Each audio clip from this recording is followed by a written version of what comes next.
ಎಲ್ರಿಗೂ ನಮಸ್ಕಾರ. ನಾನು ನಿಮ್ಮ ಪ್ರೀತಿಯ ನವೀನ್ ಮಾತಾಡ್ತೀನಿ.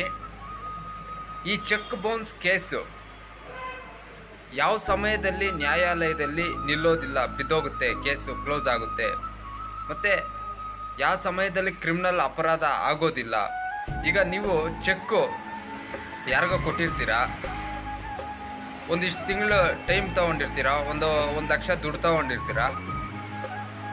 ಅವನು 1 ಲಕ್ಷನೂ ಕ್ಯಾಶೇ ಕೊಟ್ಟಿರ್ತಾನೆ ಅಂದ್ಕೊಳ್ಳಿ ನಿಮಗೆ. ಆ ಸಮಯದಲ್ಲಿ ಏನಾಗುತ್ತೆ, ಬ್ಯಾಂಕ್ ಟ್ರಾನ್ಸ್ಲೇಷನ್ ಇಲ್ದಿರ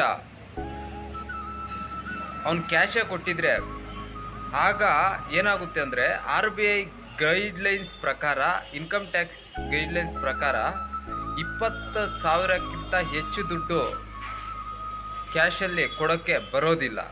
ಆದ್ದರಿಂದ 1 ಲಕ್ಷ ನಿಮಗೆ ಕೊಟ್ಟಿದ್ದಾನಂದ್ರೆ ಅವನು ಆನ್ಲೈನ್ ಟ್ರಾನ್ಸ್ಲೇಷನ್ ಆಗಿರಬೇಕು, ಬ್ಯಾಂಕ್ ಟು ಬ್ಯಾಂಕು.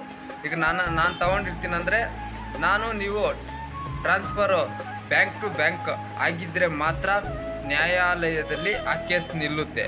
ಇಲ್ಲ ಅಂದರೆ ಆ ಕೇಸ್ ಹೊಗೆನೆ. ಅದನ್ನು ಮೊದಲು ತಿಳ್ಕೊಂಬಿಡ್ರಿ.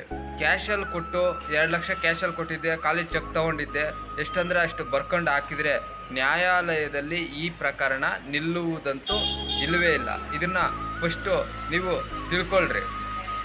ಮತ್ತು ಈ ಬ್ಯಾಂಕಲ್ಲಿ ಫೈನಾನ್ಸ್ ಇದರಲ್ಲಿ ಈ ಬ್ಯಾಂಕ್ಸಲ್ಲಿ ಲೋನ್ಗಳು ತಗೊಂಡಿರ್ತೀರ, ಆಗ ಚೆಕ್ ಬೌನ್ಸ್ ಆಗಿ ನೀವು ಕಡ್ದಿರ ಬಿಟ್ಬಿಟ್ಟಾಗ ಆಗ ಕ್ರಿಮಿನಲ್ ಅಪರಾಧ ಆಗುತ್ತೆ. ಆಟೋಮೆಟಿಕ್ಕಾಗಿ ನ್ಯಾಯಾಲಯಕ್ಕೆ ಹೋಗುತ್ತೆ. ನೀವು ಅಲ್ಲಿ ಕ್ಲಿಯರ್ ಮಾಡಬೇಕು, ಇಲ್ಲಾಂದರೆ ಇದು ಶಿಕ್ಷೆ ಆಗಿಬಿಡುತ್ತೆ. ಈಗೆಲ್ಲ ಚೆಕ್ ಬೌನ್ಸ್ ಕೇಸು ತುಂಬ ಸೀರಿಯಸ್ ಆಗಿ ಕ್ರಿಮಿನಲ್ ಅಪರಾಧ ಈಗ ಆಗಿ ಬೇಗ ಫಾಸ್ಟ್ ಟ್ರ್ಯಾಕ್ ಆಗಿ ನಡೀತಾ ಇದೆ.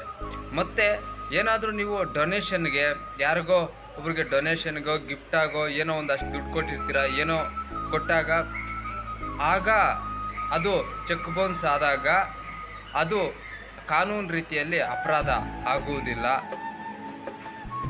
ಮತ್ತು ಈ ಚೆಕ್ ಬೌನ್ಸ್ ಆದಾಗ ಕೂಡ ನೀವು ಆ ಸಮಯಕ್ಕೆ ದುಡ್ಡು ಕಟ್ಟೋಕ್ಕಾಗಿಲ್ಲ ಅಂದರೆ ಕೂಡ ನ್ಯಾಯಾಲಯಗಳಿಗೆ ಮನವರಿಕೆ ಮಾಡಿಕೊಟ್ಟು ಇಷ್ಟು ದಿನ ಅಂತ ಟೈಮ್ ತಗೊಂಡು ನೀವು ಆಟೋಮೆಟಿಕ್ಕಾಗಿ ಕ್ಲಿಯರ್ ಮಾಡ್ಕೊಬೋದು. ಇದರಿಂದ ಎದುರ್ಕೊಂಡು ಪರಿಸ್ಥಿತಿನ ಇದು ಮಾಡ್ಕೋಂಥ ಪರಿಸ್ಥಿತಿ ಯಾವುದೇ ಕಾರಣಕ್ಕೂ ಮಾಡ್ಕೊಬೇಡಿ.